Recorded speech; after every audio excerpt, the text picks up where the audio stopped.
धर्म आणि अध्यात्म ह्यातला काय फरक आहे? फरक म्हणजे संबंधच नाही असं म्हटलं तर. हा.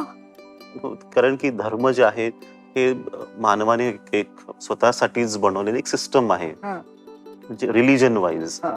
तर धर्माचा खरा अर्थ हा वेगळाच आहे, पण आपण जो धर्म पाहतोय तो आपण एका विशिष्ट एका मूर्तीच्या आसपास, की ही मूर्ती आम्ही फॉलो करतोय, त्यांचंच आपण जी शिकवण आहे आपलं किंवा आपलं राहणीमान जे आपण दिवसभर करतोय किंवा आपल्या जीवनाची जे पण आपण वाटचाल करणार आहोत पुढे, हे तर मूर्तीच्या अवतीभोवती असते. तो एक धर्म तुम्ही बांधून ठेवलेला स्वतःला. अध्यात्मिकता तुम्हाला मुक्त करते. अध्यात्मिकता जी आहे तर शिकवणच ते आहे की सगळे एकच आहे. हे विश्वचे माझे घर आपण म्हणतो ना की सगळंच विश्व समुदाय हे माझेच बंधू आहेत, सगळेच माझे भावंड आहेत, आम्ही एकच परिवाराचे सदस्य आहोत.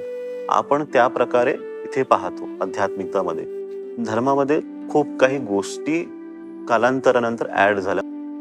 धर्म हा थोडासा वेगळा आहे, आध्यात्मिकता हा पूर्णपणे सत्यावरती आधारित एक जीवन पद्धती आहे.